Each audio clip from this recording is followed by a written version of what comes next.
मैं डॉक्टर जितेंद्र पाकाड़, सहायक आचार्य दर्शन शास्त्र विभाग, राजकीय महाविद्यालय करौली। प्रिय छात्रों, आज हम आपको योग के अष्टांग जो साधन है, उन योग के अष्टांग साधनों में जो 8वां साधन है समाधि, उसके बारे में इस ऑनलाइन क्लास में विस्तार से आपके साथ चर्चा करेंगे।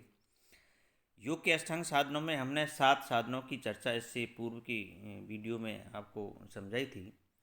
अब हम चलते हैं कि इसका जो अंतिम जो 8वां जो अंग है समाधि, उस समाधि की चर्चा हम आज करते हैं। यह योग अभ्यास की अंतिम सीढ़ी यानी समाधि है। योग अभ्यास के जो 8 अंग है, उन 8 अंगों में से अंतिम जो अंग है वो समाधि है। यह ध्यान का चरम उत्कर्ष है।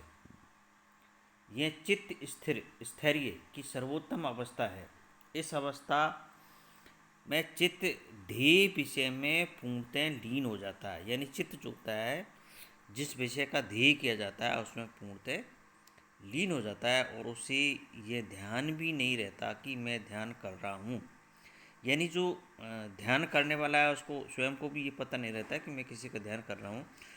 तो चित्त जो है इस प्रकार से उस ध्येय विषय में लीन हो जाता है। इस अवस्था में बाह्य जगत के साथ जीव का संबंध टूट जाता है। जो बाह्य जगत है, भौतिक जगत है, उसके साथ में जो जीव का संबंध है वो समाप्त हो जाता है, टूट जाता है, पृथक हो जाता है और वह अपने अपने स्वरूप को प्राप्त कर लेता है। यानी जीव जो है अपने स्वरूप को प्राप्त कर लेता है। इस प्रकार इस अवस्था में समस्त चित्त वृत्तियों का निरोध हो जाता है। जितनी भी चित्त की जो वृत्तियां हैं, बुराइयां हैं, राग द्वेष वगैरह जो है, वो सब नष्ट हो जाते हैं और पुरुष चित्त से अपने को पृथक कर अपने स्वरूप में स्थिर हो जाता है। इसी को मुक्ति कहा जाता है। उपयुक्त जो पिछली वीडियो में हमने किया, अष्टांग योग में प्रथम 5 जो है यम, नियम, आसन, प्राणायाम और प्रत्याहार का योग से साक्षात संबंध नहीं है। ये जो 5 है, यम, नियम, आसन, प्राणायाम और प्रत्याहार, ये योग से डायरेक्ट रिलेशन इसमें नहीं है। ये पांचों योगांग धारणा, ध्यान, समाधि के लिए तैयारी मात्र है। केवल पूर्व की जो अभ्यास है, उस अभ्यास मात्र को ये इन पांचों के अंतर्गत हम देखते हैं। तो इसमें धारणा, ध्यान और समाधि जो अंतिम जो 3 अंग है, ये योग के लिए बहुत महत्वपूर्ण अंग है। इन्हें बहिरंग साधन कहते हैं। और जो जो 5 है उनको हम बहिरंग साधन कहते हैं, एक्सटर्नल ऑर्गन्स कहते हैं। और अंतिम जो 3 है, धारणा, ध्यान और समाधि, इनको हम अंतरंग साधन यानी इंटरनल ऑर्गन्स कहा जाता है। तो ये इस प्रकार से अष्टांग योग को 2 भागों में विभाजित कर लेते हैं, बहिरंग साधन और अंतरंग साधन। बहिरंग साधन में हमारे जो 5 प्रथम जो अंग है, यम, नियम, आसन, प्राणायाम और प्रत्याहार आते हैं। और अंतरंग साधन में जो 3 है, धारणा, ध्यान और समाधि, इनको सम्मिलित किया जाता है। अष्टांग योग से चित्त का विकार नष्ट हो जाता है।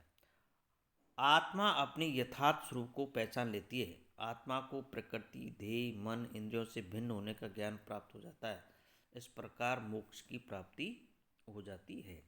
तो ये यहाँ पर समाधि के बारे में इस प्रकार चर्चा की गई है। अब समाधि के जो भेद है उनकी हम बात कर लेते हैं। योग सूत्र में सूत्रकार ने ध्येयकार निर्वात स्वरूप शून्य के योग दर्शन के अनुसार एकाग्र चित्त की ही विचलित सामान्य ध्यान को समाधि कहा है। अर्थात इस अवस्था में चित्त ध्येय वस्तु के आकार का हो जाता है तथा अपने ध्यान रूप का परित्याग कर देता है। यह अवस्था चित्त स्थैर्य यानी स्थिर की सर्वोच्चम अवस्था है। इससे अधिक चित्त स्थैर्य नहीं हो सकता। इसी अवस्था में चित्त ध्येय विषय में पूर्णतः लीन हो जाता है तथा चित्त को यह भी ध्यान नहीं रहता कि मैं ध्यान कर रहा हूँ। इस अवस्था में आत्म चेतना नहीं रहती, किंतु व्यक्ति को आत्म साक्षात्कार हो जाता है। अर्थात व्यक्ति को मैं जान रहा हूँ जैसी वृत्ति नहीं रहती, वरन जान रहा हूँ जैसी एक तान वृत्ति रहती है। यानी मैं जो शब्द है वो हट जाता है और जान रहा हूँ, केवल मात्र जान रहा हूँ। कौन जान रहा हूँ ये पता नहीं, लेकिन जान रहा हूँ, इसका ध्येय रहता है। तो इस प्रकार की वृत्ति रहती है। इस जानने की वृत्ति में ही समाधि होती है। समाधि 2 प्रकार की होती है, एक संप्रज्ञात समाधि और एक असंप्रज्ञात समाधि। संप्रज्ञात समाधि योग दर्शन के अनुसार एकाग्र चित्त की व्यवस्था जिसमें ध्येय वस्तु पर चित्त चिरकाल तक रहता है।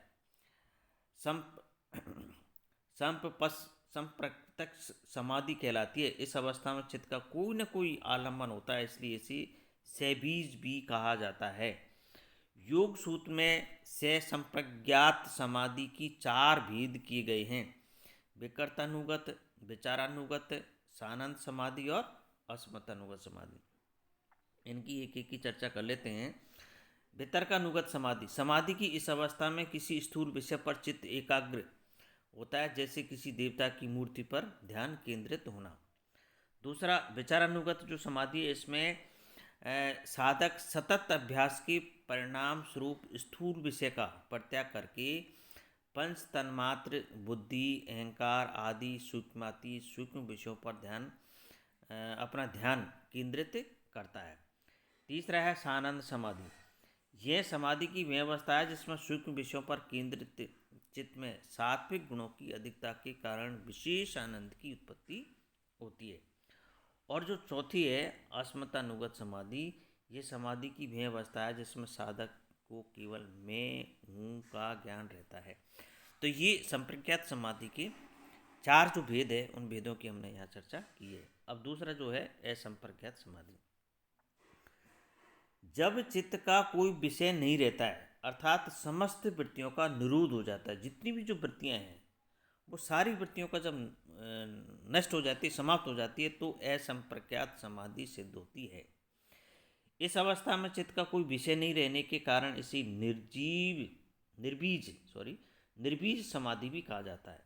मतलब चित्त का कोई विषय नहीं रहता है, तो उस अवस्था में इसको निर्बीज समाधि कहा जाता है। इसमें सब प्रकार की वृत्तियों का विराम हो जाता है या नष्ट हो जाती है, पृथक हो जाती है, समाप्त हो जाती है, केवल संस्कार मात्र रह जाते हैं। संप्रज्ञात समाधि भी 2 प्रकार की होती है, भव प्रत्यय और उपाय प्रत्यय। अब भव प्रत्यय वृत्ति निरोध हो जाने पर चित्त का अविद्या में लीन हो जाना ही भव प्रत्यय कहलाता है। उपाय प्रत्यय जब प्रज्ञा के उदय हो जाने पर अविद्या का नाश होकर सभी वृत्तियां एवं प्रज्ञा संस्कार रूप समाप्त हो जाते हैं, तब उस असंप्रज्ञात योग को उपाय प्रत्यय कहते हैं। जब संस्कारों का भी लय हो जाता है तो उसे कैवल्य अवस्था कहा जाता है। तो इस प्रकार की जो कैवल्य जो अवस्था होती है वो मोक्ष की अवस्था कहलाती है। तो ये हमने यहाँ पर आज इस वीडियो के अंतर्गत योग दर्शन के जो अष्टांग साधन है उसका जो अंतिम साधन है समाधि, उस समाधि की विस्तार से चर्चा इसके अंतर्गत की है। तो निश्चित रूप से पूर्व की वीडियो और आज की वीडियो को आप एक साथ देखेंगे तो योग की जो अष्टांग साधन है वो अष्टांग साधन आपको समझ में आएंगे। इसके बाद में हम यहाँ जो एक जो पॉइंट बचा हुआ है उसकी चर्चा अगले वीडियो में करेंगे। धन्यवाद।